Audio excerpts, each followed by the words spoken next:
Assalamualaikum warahmatullahi wabarakatuh. Selamat pagi anak-anak. Kita berjumpa pada pelajaran pendidikan tarikh.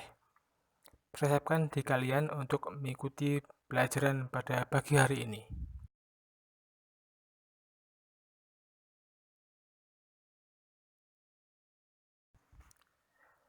Pada pagi hari ini kita akan belajar tentang perilaku terpuji dan kepribadian dari as-sabiqunal awwalun.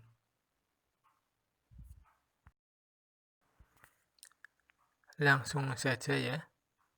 Kita mulai dari pengertian as-sabiqunal awwalun. As-sabiqun al-awwalun dalam bahasa Arab, as-sabiqun dari kata sabaqo, sebuah kata kerja yang artinya lebih dahulu. Sedangkan al-awwalun artinya yang pertama. Sedangkan menurut istilah as-sabiqun al-awwalun adalah orang-orang yang terdahulu yang pertama memeluk agama Islam.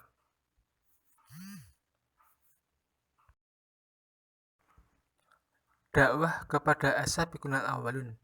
Sahabat as-sabiqun al-awwalun adalah mereka yang pertama kali belajar Islam bersama di rumah Arqam bin Abil Arqam yang berjumlah sekitar 60 orang sebagai awal dakwah Nabi Muhammad SAW.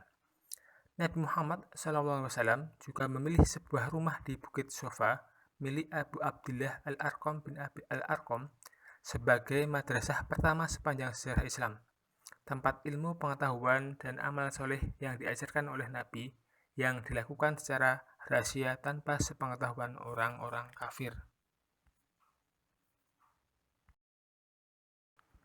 Nama-nama sahabat as-sabiqun al-awwalun yaitu antara lain Khadijah binti Khuwailid, Abu Bakar Asy-Syiddiq, Ali bin Abi Thalib, Bilal bin Rabah, Thalhah bin Ubaidillah, Zubair bin Awam, Abdurrahman bin Auf, Zaid bin Haritsah, Hamzah bin Abdul Muthalib, Mu'adz bin Jabal, Utsman bin Affan, Umar bin Khattab, Abdullah bin Zubair, Abbas bin Abdul Muthalib, Sa'ad bin Abi Waqqas, Arqam bin Abil Arqam, Ammar bin Yasir, Ummu Aiman, Ja'far bin Abu Thalib, Ubay bin Ka'ab.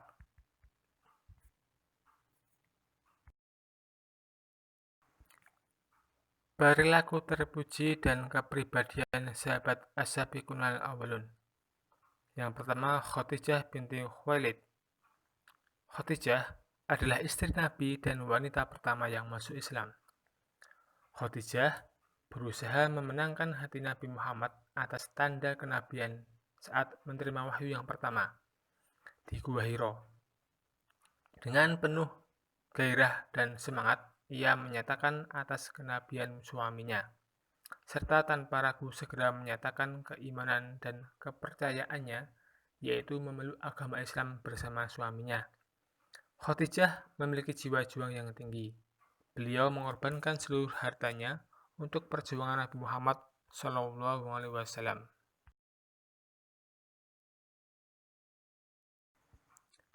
Zaid bin Haritsah berasal dari kabilah Kalb yang dijual sebagai budak, namun Nabi Muhammad SAW telah memerdekakannya. Zaid menemani Nabi berdakwah menuju Taif 2 tahun menjelang hijrah ke Madinah. Zaid berusaha melindungi Nabi Muhammad SAW dari tindakan keras dan kasar berupa mengejek, memukul, melempar yang dilakukan oleh penduduk Taif, sehingga ia juga ikut terluka dan sekujur tubuhnya berlumuran darah. Zaid menjadi sahabat serta pelayan setia Nabi Muhammad SAW, mengikuti hijrah Nabi ke Madinah, serta mengikuti pertempuran dalam membela Islam. Ia mati syahid saat sebagai panglima perang dalam pertempuran Mu'tah. Ketiga, Bilal bin Rabah lahir di daerah As-Sarah sekitar 43 tahun sebelum hijrah. Ayahnya bernama Rabah, ibunya bernama Hamamah, seorang budak yang berkulit hitam di Mekah. Karena ibunya itulah ia dipanggil sebutan Ibnu Su'ada, putra wanita yang berkulit hitam. Setelah masuk Islam, Bilal merupakan salah satu yang mendapat siksaan dan penganiayaan dari kaum kafir Quraisy. Suatu hari, Bilal disiksa seperti biasanya di bawah terik matahari, sedangkan punggungnya dipukul dengan cambuk. Bahkan siksaan ditingkatkan dengan meletakkan Bilal di bawah batu besar yang panas dan dipaksa memuji Latta dan Uzza. Namun ia tetap kuat dan teguh pada Islam.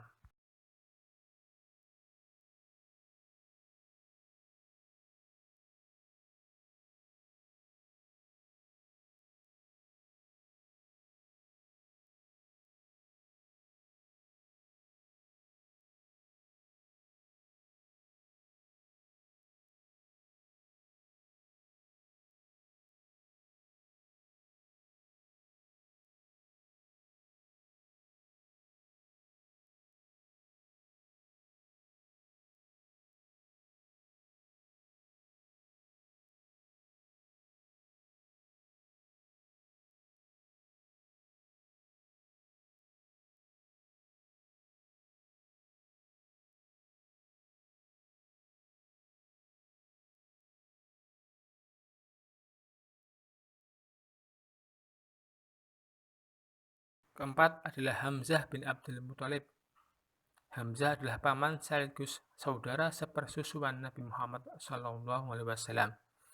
Hamzah adalah seorang yang perkasa, kuat, dan pemberani, dan dikenal sebagai seseorang yang berpikir cerdas dan keras, sehingga ia sangat melindungi Nabi Muhammad SAW.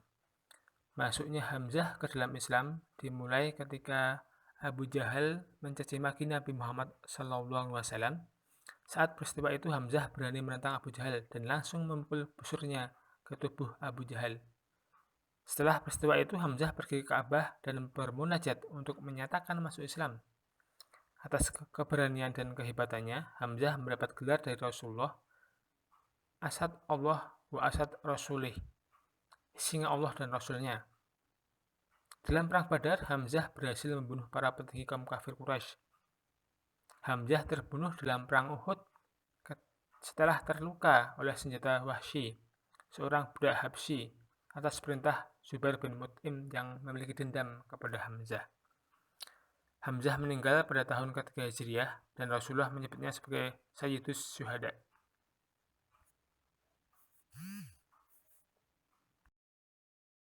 Kelima adalah Abdurrahman bin Auf.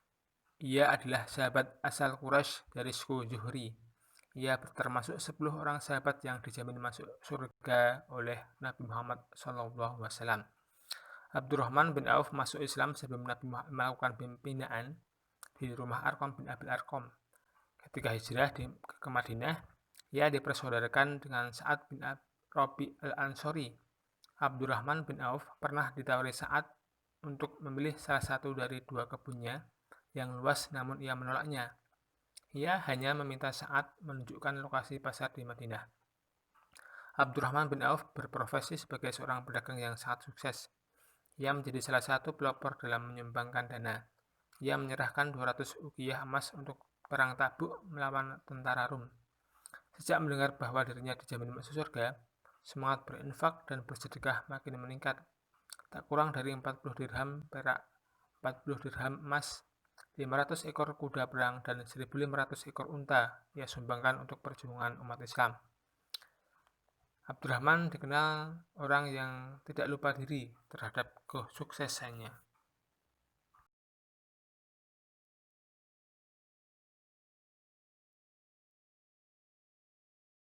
Nah, anak-anak, mungkin cukup sekian materi kita pada percobaan kali ini.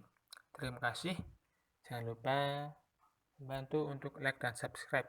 Sampai jumpa materi berikutnya ya. Assalamualaikum warahmatullahi wabarakatuh.